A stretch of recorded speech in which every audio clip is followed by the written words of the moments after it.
Hello दोस्तों, नमस्कार। मेरा नाम है संदीप और आप सभी का वेलकम है नथिंग इम्पॉसिबल के यूट्यूब चैनल पर।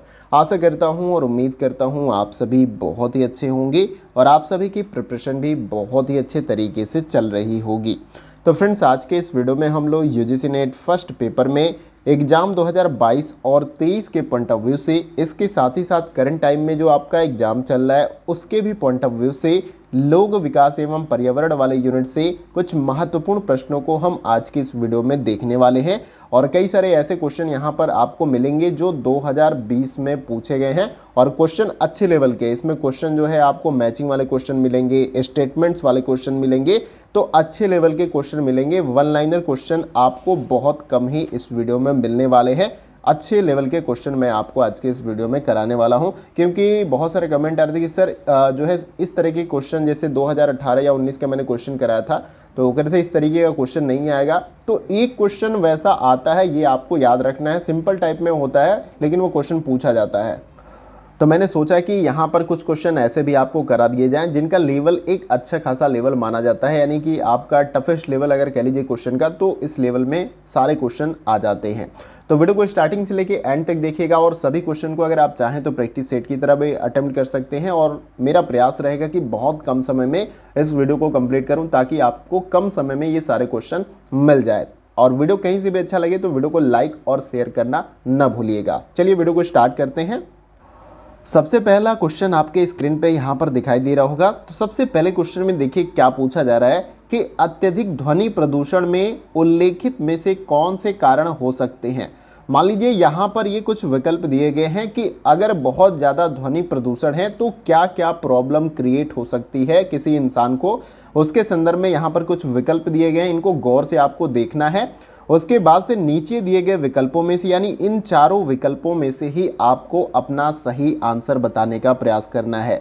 और ये भी क्वेश्चन आपका यूजीसी नेट नवंबर 2020 में पूछा गया है। अब आप ये नहीं कहिएगा कि इस क्वेश्चन का लेवल जो है अच्छा नहीं है। इस क्वेश्चन का लेवल एक अच्छा लेवल है। इस तरीके के क्वेश्चन पूछे जाते हैं तो आपको इसे क्या करना है कि बड़े अच्छे तरीके से समझने के बाद आपको अपना राइट आंसर कमेंट बॉक्स में देना। जितने भी मैं क्वेश्चन करा रहा हूँ सबको प्रैक्टिस सेट की तरह अटेम्प्ट करिएगा। जितने भी क्वेश्चन सही होते हैं वो आपको ध्यान नहीं देना है। मान लीजिए 10 क्वेश्चन मैं करा रहा हूं तो उसमें से अगर 5 भी सही होते हैं तो भी अच्छी बात है, लेकिन आपको अटेम्प्ट करना है। और जहां पर गलती होता है आपसे कोई क्वेश्चन का आंसर, तो उसको अच्छे तरीके से, उसके बारे में कोई टॉपिक है तो अच्छे से पढ़ना है, फिर उस क्वेश्चन को क्लियर करते हुए आगे चलना है। अब देखिए यहाँ पर इस क्वेश्चन का जो हमारा राइट आंसर हो जाएगा वो है आपका ऑप्शन नंबर डी। क्या हो जाएगा यहाँ पर राइट आंसर हो जाएगा। देखिए अगर अधिक ध्वनि प्रदूषण होगा तो श्रवण दोष होगा, यानी कि किसी भी इंसान को सुनने में दिक्कत आ जाएगी। इसलिए ज़्यादातर जो है आजकल के जो यूथ होते हैं कान में अपने हेडफोन ईयरफोन लगाकर बहुत लंबे समय तक सुनते हैं, लेकिन अभी उसका प्रभाव उनको बहुत कम पता चलेगा क्योंकि यंग एज में है, बॉडी के अंदर जितने भी आर्गन्स है वो बढ़िया तरीके से काम कर रहे हैं। लेकिन जैसे जैसे उम्र ढलेगी उनको कई तरह की प्रॉब्लम्स जो है देखने को मिल जाएगी, जैसे कम सुनाई देना। तो आप एक लिमिट समय तक सुनिए जब तक काम है, फिर उसके बाद से आप हेडफोन और ईयरफोन का इस्तेमाल कम करें। इसके बाद से अनिद्रा। अनिद्रा का मतलब सही से नींद नहीं आना, रात में जो है आपको बेचैनी, मतलब कहीं बगल में बहुत ज़्यादा शोर हो रहा है, डीजे बज रहा है, ध्वनि प्रदूषण हो रहा है, तो उस समय स्थिति में अनिद्रा भी हो सकता है आपको। श्वसन संबंधी भी रोग हो जाता है, अगर कोई बीपी के मरीज है, हार्ट से संबंधित, तो उनकी धड़कनें तेज भी और कम भी हो जाती हैं। रक्तचाप में वृद्धि भी हो जाता है और कार्य क्षमता कम हो जाना, ये पांचों आपके राइट हो जाएंगे। अगर अत्यधिक ध्वनि प्रदूषण है तो ये पांचों प्रॉब्लम आपको किसी भी इंसान के अंदर देखने को मिल जाएगी। तो ऑप्शन डी आपका राइट आंसर यहां पर हो जाएगा। उम्मीद करता हूं आप सभी ने राइट आंसर कमेंट बॉक्स में बताया होगा। आइए अब अगले क्वेश्चन को हम देखते हैं। अगला क्वेश्चन देखने से पहले यहाँ पर आप सभी के लिए बहुत बड़ी खुशखबरी है, क्योंकि आईएफएस इंस्टीट्यूट के तरफ से जो है फ्री स्कॉलरशिप टेस्ट 2022 का आयोजन किया जा रहा है एनटीए यूजीसी नेट पेपर 1 के लिए। तो यहाँ पर स्कॉलरशिप जीत के जो है आप अपने प्रिपरेशन को चार चांद लगा सकते हैं। तो और यहाँ पर जो है रजिस्ट्रेशन करने का जो लास्ट डेट है वो 28 जुलाई 2022 10 AM से लेके 10 PM तक जो है यहाँ पर रजिस्ट्रेशन आप कर सकते हैं। रजिस्ट्रेशन एकदम फ्री है और आईएफएस इंस्टीट्यूट के एप्लीकेशन पर जाकर आप रजिस्ट्रेशन कर सकते हैं। इसके साथ साथ अगर रैंक 1 आप लाते हैं तो 30% scholarship on regular course subscription पर जो है मिलने वाला है। रैंक 2 है तो 25%, रैंक 3 है तो 20% और रैंक 4 से लेके 10 तक के बीच में तो 15% स्कॉलरशिप आपको रेगुलर कोर्स सब्सक्रिप्शन पे मिलने वाला है। इसके साथ ही साथ अधिक जानकारी आप चाहते हैं तो आपको यहाँ पर कॉन्टैक्ट नंबर दिया गया है, इस कॉन्टैक्ट नंबर का आप इस्तेमाल कर सकते हैं। अगला क्वेश्चन हमारा है क्वेश्चन नंबर 2। देखिए यहाँ पर पूछा जा रहा है कि प्रकाश विभावत प्रणाली, जिसको शॉर्ट में यहाँ पर पीवी सिस्टम बोला गया है, जिसका फुल फॉर्म होता है फोटोवोल्टिक प्रणाली, यानी कि ये सौर ऊर्जा से ही संबंधित आपका है। इसमें पूछा जा रहा है कि पीवी सिस्टम में निम्नलिखित को सबसे छोटे से सबसे बड़ी इकाई के क्रम में लगाना है। तो इसके संदर्भ में कुछ यहाँ पर आपको पॉइंट्स दिए गए हैं, इनको क्रम से लगाने का प्रयास करना है और नीचे दिए गए विकल्पों में से आपको अपना सही आंसर जो है कमेंट बॉक्स में बताने का प्रयास करना। और ये भी क्वेश्चन आपका यूजीसी नेट नवंबर 2020 का क्वेश्चन है। अब देखिए समय लीजिए, वीडियो को पॉज करके और अपना राइट आंसर बताने का प्रयास करें। देखिए यहाँ पर इस क्वेश्चन का जो हमारा राइट आंसर हो जाएगा वो है आपका ऑप्शन नंबर डी। क्या हो जाएगा? राइट आंसर हो जाएगा। सबसे पहले नंबर पे तो आपका आ जाएगा सौर सेल, यहाँ पर सौर सेल आ जाएगा। दूसरे नंबर पे यहाँ पर क्या आ जाएगा? दूसरे नंबर पे मॉड्यूल आ जाएगा, मॉड्यूल आ जाएगा। और तीसरे नंबर पे आपका यहाँ पर आ जाएगा एरे। फिर उसके बाद से चौथे नंबर पे आपका आ जाएगा यहाँ पर एरे क्षेत्र। तो इस तरीके से ये क्रम आपका लगेगा, क्योंकि यहाँ पर बोला गया है निम्नलिखित को जो है सबसे छोटे से सबसे बड़ी इकाई के क्रम में लगाना है। तो सबसे छोटा आपका यहाँ पर सौर सेल है, दूसरे नंबर पे मॉड्यूल है, और तीसरे नंबर पे एरे, और चौथे नंबर पे एरे क्षेत्र, यानी कि जहाँ पर सौर एनर्जी को डिस्ट्रीब्यूट किया जाता है वो क्षेत्र के बारे में बात किया जा रहा है। तो एक मैं पिक्चर दिखाता हूँ, वहाँ से और भी आपको क्लियर हो जाएगा। इसके साथ ही साथ इसके बारे में एक लाइन और भी आपको याद रखना है। जैसे हमेशा आपको याद रखना है कि फोटोवोल्टिक प्रणाली या पीवी प्रणाली या सौर ऊर्जा प्रणाली जो है एक विद्युत शक्ति प्रणाली है, जिसे फोटोवोल्टिक के माध्यम से प्रयोग करने योग्य और सौर ऊर्जा की आपूर्ति के लिए पूरी तरीके से डिजाइन किया जाता है। यानी कि सूर्य से निकलने वाली जो ऊर्जा होती है, जैसे ये पैनल एक होता है, इसी से संबंधित है। तो यहाँ पर जैसे एनर्जी आती है आपका सूरज से, तो ये किस तरीके से जो है एनर्जी को फिर से बिजली में जैसे आप इस्तेमाल करते हैं, उसको पूरे जो सिस्टम है उसी को यहाँ पर ये पीवी सिस्टम यानी कि फोटोवोल्टिक प्रणाली यहाँ पर बताया गया है। तो आशा करता हूँ ये आपको क्लियर हो रहा होगा। आइए मैं उस इमेज को भी दिखा देता हूँ, जैसे आपको और भी क्लियर हो जाएगा। जैसे कि यहाँ पर आप स्क्रीन पे देख पा रहे होंगे, ये पूरी तरीके से आपका जो फोटोवोल्टिक सिस्टम या प्रणाली है उसी के बारे में यहाँ पर ये फिगर है। तो जैसे कि आप देख सकते हैं ये सूरज हमारा है, यहाँ से सनलाइट जो है आपका आ रहा है इस पैनल पे, सोलर पीवी पैनल है ये।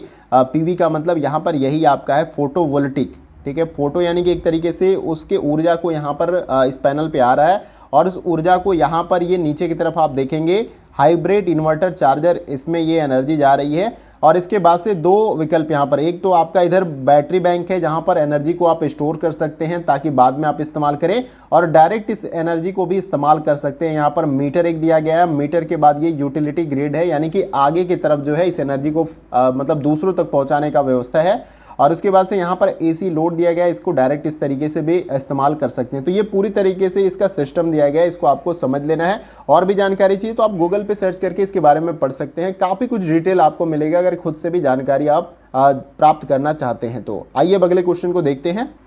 अगला क्वेश्चन हमारा है क्वेश्चन नंबर 3। देखिए इसमें पूछा जा रहा है कि वायु गुणवत्ता सूचकांक AQI, यानी कि इसका फुल फॉर्म होता है एयर क्वालिटी इंडेक्स, AQI इस तरीके से ये आपका होता है। तो इसका मतलब होता है एयर क्वालिटी इंडेक्स की गणना में निम्नलिखित में से कौन से प्रकार के सूक्ष्म कण यानी कि पार्टिकुलेटेड मैटर प्रदूषकों का प्रयोग किया जाता है, ये आपको कमेंट बॉक्स में बताने का प्रयास करना है। तो यहाँ पर कुछ पार्टिकुलेटेड मैटर के बारे में दिया गया है, और नीचे दिए गए इन 4 विकल्पों में से आपको अपना सही आंसर बताने का प्रयास करना। और ये भी क्वेश्चन यूजीसी नेट नवंबर 2020 का क्वेश्चन है। वीडियो को पॉज करके राइट आंसर बताने का प्रयास करिए, वैसा ही क्वेश्चन मैं करा रहा हूँ जैसा आपको एग्जाम में पूछा जाना है। अब देखिए यहाँ पर इस क्वेश्चन का जो हमारा राइट आंसर हो जाएगा वो है आपका ऑप्शन नंबर सी। क्या हो जाएगा? यहाँ पर राइट आंसर हो जाएगा दूसरा और तीसरा आपका राइट हो जाएगा, यानी कि PM10 यानी कि 10 माइक्रोन या उससे कम आकार के सूक्ष्म कण जो है इस पार्टिकुलेटेड मैटर में आएंगे। और इसके साथ साथ PM यानी 2.5 से लेके 2.5 माइक्रोन या उससे कम आकार के सूक्ष्म कण जो है इसके अंतर्गत आएंगे। क्वेश्चन में क्या पूछा गया था कि वायु गुणवत्ता सूचकांक यानी कि एयर क्वालिटी इंडेक्स की गणना के अनुसार इन सभी विकल्पों में से कौन से प्रकार के सूक्ष्म कण यानी कि पार्टिकुलेटेड मैटर प्रदूषकों का प्रयोग उपयोग किया जाता है। तो यहाँ पर 10 माइक्रोन या उससे कम आकार के जो सूक्ष्म कण होते हैं वो आपका इसके अंदर आएंगे, और उसके साथ ही साथ यहाँ पर 2.5 माइक्रोन या उससे कम आकार के जो सूक्ष्म कण होते हैं ये इस पर्टिकुलेटेड मैटर प्रदूषक के अंतर्गत आएंगे, एयर क्वालिटी के अंतर्गत। आई होप कि ये आपको क्लियर हो रहा होगा। और दिल्ली का एयर क्वालिटी जो है आपको पता ही कि वहाँ के जो इंडस्ट्रियल क्षेत्र हैं और वहाँ पे जिस तरीके की जो भाग दौड़ भरी जिंदगी, जिससे वहाँ पर एयर क्वालिटी जो है काफ़ी डाउन में चला जाता है, तो काफ़ी ज़्यादा वो चर्चा में रहता है। तो आई होप कि आप सभी ने इस क्वेश्चन का right answer option number C बताया होगा। आइए अगला क्वेश्चन देखते हैं। अगला क्वेश्चन हमारा है क्वेश्चन नंबर 4, और ये क्वेश्चन आपका मैचिंग वाला क्वेश्चन है। जैसा कि मैंने स्टार्टिंग में ही बताया था, सभी क्वेश्चन अच्छे लेवल के क्वेश्चन है, मैचिंग वाले क्वेश्चन है, स्टेटमेंट वाले क्वेश्चन है, तो अच्छे लेवल के क्वेश्चन मैं यहाँ पर आपको करा रहा हूँ। सेट 1 में अंतर्राष्ट्रीय समझौतों के बारे में दिया गया, सेट 2 में प्रावधान दिया गया है कि जो भी इंटरनेशनल प्रोटोकॉल या समझौते हुए हैं उसका प्रावधान क्या है ये आपको बताने का प्रयास करना है, या उसके साथ आपको मैच करना है, और नीचे दिए गए इन 4 विकल्पों में से अपना आपको राइट आंसर बताने का प्रयास करना है। तो देखिए सबसे पहले तो मॉन्ट्रियल प्रोटोकॉल दिया गया है, तो किसके साथ मैच हो जाएगा, सभी के बारे में मैंने बताया, क्योटो प्रोटोकॉल, मॉन्ट्रियल प्रोटोकॉल, और इसके साथ साथ जैव विविधता संबंधी जो भी कन्वेंशन हुए, इंटरनेशनल सोलर अलायंस, सबके बारे में मैंने बहुत कुछ बता रखा है। तो सिंपली आपको इसे मैच करना है। देखिए मॉन्ट्रियल प्रोटोकॉल किसके साथ मैच हो जाएगा, तो ये आपका दूसरे के साथ मैच हो जाएगा, हैलोन की खपत और उत्पादन को नियंत्रित करना, ये प्रावधान जो है मॉन्ट्रियल प्रोटोकॉल के अंतर्गत किया गया था। इसके साथ ही साथ दूसरा है क्योटो प्रोटोकॉल, वो किसके साथ मैच हो जाएगा, ये आपका तीसरे के साथ मैच हो जाएगा। उत्सर्जन व्यापार को जो है यहाँ पर कम करने पे ये जो है क्योटो प्रोटोकॉल समझौता किया गया था। और उसके बाद से तीसरा है जैव विविधता संबंधी जो कन्वेंशन किया गया था वो किसके साथ मैच हो जाएगा, वो चौथे के साथ, यानी कि क्लियरिंग हाउस मैकेनिज्म जो है इसका प्रावधान है जैव विविधता संबंधी कन्वेंशन में। और इंटरनेशनल सोलर अलायंस ये किसके साथ, पहले के साथ मैच हो जाएगा, स्वच्छ सस्ती ऊर्जा के लिए जो है इंटरनेशनल सोलर अलायंस जो है समझौता किया गया है। तो सिंपली इस तरीके से मैच करना और नीचे इन चारों विकल्पों में से देखना है, जैसे ही आपने मैच किया उसी के अकॉर्डिंग कौन सा विकल्प आपको सही लगता है। तो जैसे हमने मैच किया उसके अकॉर्डिंग हमारा ऑप्शन डी राइट आंसर हो जाएगा, और यहाँ पर ऑप्शन डी क्या हो जाएगा, right answer. Montreal protocol, Kyoto protocol, जैव विविधता संबंधी कन्वेंशन, इंटरनेशनल सोलर अलायंस, सबके बारे में मैंने बता रखा है। अगर आपको नहीं भी क्लियर तो बताइएगा, मैं इस तरीके के जितने भी कन्वेंशन या समझौते हुए हैं उनको एक बढ़िया तरीके से पीपीटी बनाकर मैं उसको आपको करा दूंगा, लेकिन आप कमेंट बॉक्स में लिख कर जब बताएंगे तब, क्योंकि देखिए काफ़ी ज़्यादा मेहनत लगता है, और फीडबैक अगर अच्छा नहीं होगा तो बहुत ज़्यादा मेहनत करके मैं करूँगा क्या, जब आपको उससे ज़्यादा हेल्प ही नहीं मिलेगी। तो यहाँ पर ऑप्शन डी इस क्वेश्चन का राइट आंसर है। आइए अगला क्वेश्चन देखते हैं। अब देखिए यहाँ पर एक और क्वेश्चन अच्छे लेवल का यहाँ पर है आपका, ये भी मैचिंग वाला क्वेश्चन है। सूची 1 में विषाक्त और खतरनाक पदार्थ दिए गए हैं, सूची 2 में मुख्य स्रोत दिए गए हैं। यानी कि ये जो विषाक्त और खतरनाक पदार्थ हैं किस स्रोत या स्रोत से निकलते हैं उसके बारे में दिया गया दूसरे कॉलम में। तो सिंपली आपको मैच करना है सूची 1 को सूची 2 के साथ, और नीचे दिए गए इन 4 विकल्प में से आपको अपना राइट आंसर बताना है। तो वीडियो को पॉज करके अपना राइट आंसर कमेंट बॉक्स में बताने का प्रयास करें।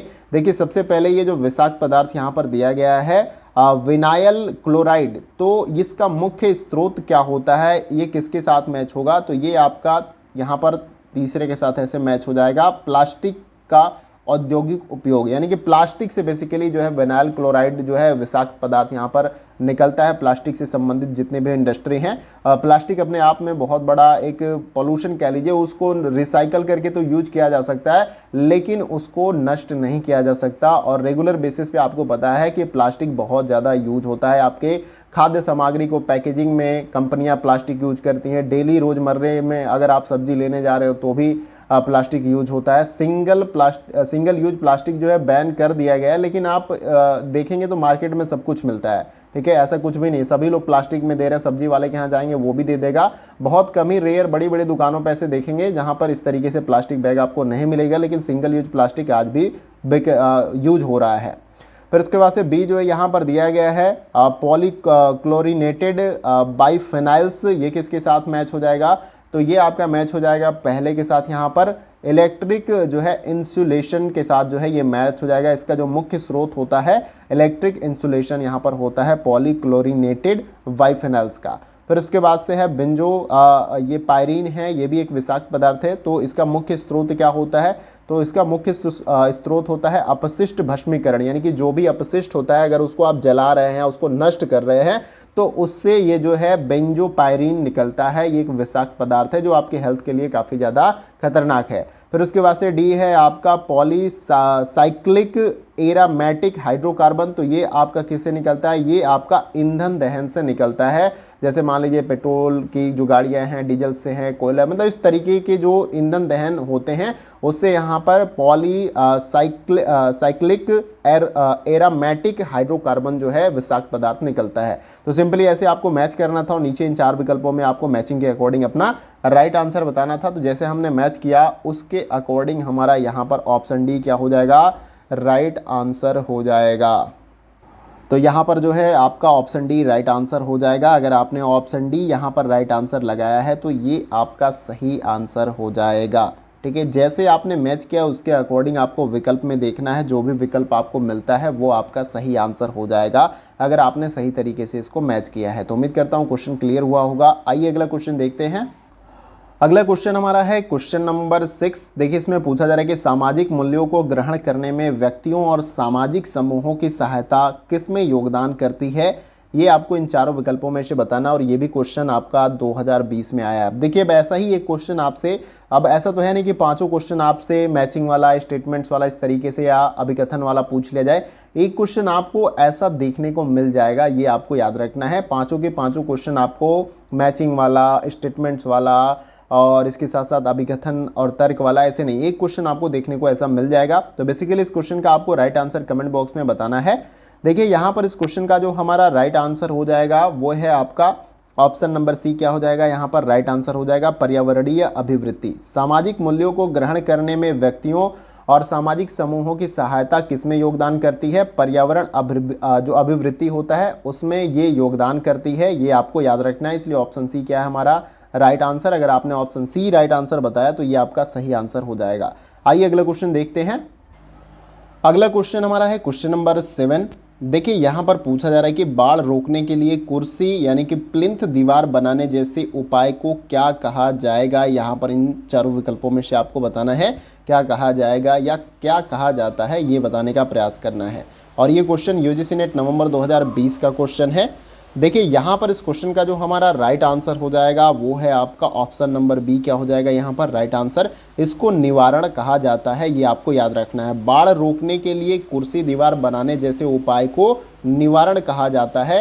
यहाँ पर अगर आपने ऑप्शन बी राइट आंसर लगाया तो ये आपका सही आंसर हो जाएगा। आइए अगले क्वेश्चन को देखते हैं। अगला क्वेश्चन हमारा है क्वेश्चन नंबर 8।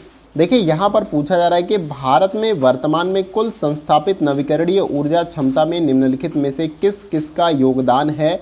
ये आपको इन सभी विकल्पों में से देखकर बताने का प्रयास करना है और नीचे दिए गए विकल्पों में से अपना आपको राइट आंसर जो है चुनने का प्रयास करना है। और ये भी क्वेश्चन आपका यूजीसी नेट नवंबर 2020 का क्वेश्चन है, अच्छे लेवल का क्वेश्चन है। तो वीडियो को पॉज करके इसका राइट आंसर कमेंट बॉक्स में बताने का प्रयास करें। देखिए इस क्वेश्चन का जो हमारा राइट आंसर होगा वो हो जाएगा आपका ऑप्शन नंबर सी। क्या हो जाएगा यहाँ पर राइट आंसर हो जाएगा? एक तो आपका सबसे पहले सौर ऊर्जा है, उसके बाद से पवन ऊर्जा है, और उसके बाद से नेक्स्ट आपका जल विद्युत है, हाइड्रो पावर। फिर उसके बाद से चौथे नंबर पे शहरी और औद्योगिक अपशिष्ट का ऊर्जा में रूपांतरण। फिर उसके बाद से 5वें नंबर पे है बायोमास ऊर्जा। तो इस तरीके से करके जो है भारत में वर्तमान में कुल संस्थापित नवीकरणीय ऊर्जा क्षमता में जो है सौर ऊर्जा का, पवन ऊर्जा का, जल विद्युत का और शहरी और उद्योग अपशिष्ट ऊर्जा में रूपांतरण के द्वारा और बायोमास ऊर्जा का जो है नवीकरणीय ऊर्जा के अंतर्गत ये सारी ऊर्जा का इस्तेमाल हो रहा है और इसे आगे और भी बढ़ाने का प्रयास किया जा रहा है। तो उम्मीद है कि इस क्वेश्चन का राइट आंसर आप सभी ने ऑप्शन सी कमेंट बॉक्स में बताया होगा। तो इस क्वेश्चन का राइट आंसर आपका ऑप्शन सी हो जाएगा। आइए अगला क्वेश्चन देखते हैं। अगला क्वेश्चन हमारा है क्वेश्चन नंबर 9। देखिए इसमें पूछा जा रहा है कि वायु में कणाकार पदार्थ की उपस्थिति का मानव स्वास्थ्य पर सर्वाधिक प्रासंगिक प्रभाव निम्नलिखित में से कौन सा है या क्या प्रभाव पड़ सकता है, ये आपको बताना है इन 4 विकल्पों में से। और ये भी क्वेश्चन आपका यूजीसी नेट नवंबर 2020 का है। तो वीडियो को पॉज करके इसका राइट आंसर बताने का प्रयास जरूर करें। देखिए इस क्वेश्चन का जो हमारा राइट आंसर हो जाएगा वो है आपका ऑप्शन नंबर सी। श्वास संबंधी रोगों का बढ़ना, ये जो है वायु में कणाकार पदार्थ की उपस्थिति का मानव स्वास्थ्य पर सर्वाधिक प्रासंगिक प्रभाव जो है पड़ता है, ये आपको याद रखना है। वायु के अंदर ऐसे बहुत सारे बारीक कण या छोटे छोटे कण होते हैं जो हमारे खुली आंखों से जो है दिखाई नहीं देते हैं, और जब भी आप श्वसन क्रिया करते हैं, श्वास अपने अंदर लेते हैं, तो वो छोटे छोटे कण आपके शरीर के अंदर चले जाते हैं और जो फेफड़े होते हैं उनको प्रभावित करते हैं। जब फेफड़े आपके प्रभावित होंगे तो श्वास संबंधी प्रॉब्लम आपको ऑटोमेटिकली जो है यहाँ पर क्रिएट हो जाएगा। तो ये बेसिकली काफ़ी ज़्यादा इंपॉर्टेंट है, इसे आपको याद रखना। इसी से रिलेटेड एक क्वेश्चन मैंने ऊपर कराया था, जो पर्टिकुलेटेड मैटर था एयर क्वालिटी इंडेक्स में, जो छोटे 2.5 से जो मतलब दिखते नहीं है, जिनको जब माइक्रोस्कोप या इस तरीके से देखा जाएगा तब वो दिखेगा। तो ये जब आपके श्वास के माध्यम से अंदर चला जाएगा तो श्वास संबंधी रोग को बढ़ाने का ये काम करता है। तो उम्मीद करता हूँ इस क्वेश्चन का राइट आंसर आप सभी ने ऑप्शन सी बताया होगा। आइए अगला क्वेश्चन देखते हैं। अगला क्वेश्चन हमारा है क्वेश्चन नंबर 10। देखिए क्वेश्चन हमारा वीडियो का लास्ट क्वेश्चन है। देखिए इसमें पूछा जा रहा है कि नीचे दो कथन दिए गए हैं, अभिकथन ए और दूसरा तर्कार। तो ये अभिकथन और तर्क वाला क्वेश्चन है। जो अच्छे लेवल के क्वेश्चन होते हैं, जैसे मैचिंग वाला क्वेश्चन हो गया, स्टेटमेंट वाला हो गया, अभिकथन तर्क, उन सभी प्रश्नों को मैंने इस वीडियो में लिया है। अब ये अभिकथन और तर्क वाला जो क्वेश्चन है, इसको अच्छे तरीके से आपको पढ़ना होगा। उसके बाद से उपयुक्त कथनों को समझने के बाद ही आपको इन चारों विकल्पों में से अपना राइट आंसर बताना होगा। और ये भी क्वेश्चन 2020 का है। देखिए अभिकथन में क्या बताया जा रहा है कि हिमालय पारितंत्र को कायम रखना अत्यंत महत्वपूर्ण है। तर्क क्या बताया जा रहा है कि हिमालयी पारितंत्र अनेक स्वदेशी जातियों का घर है।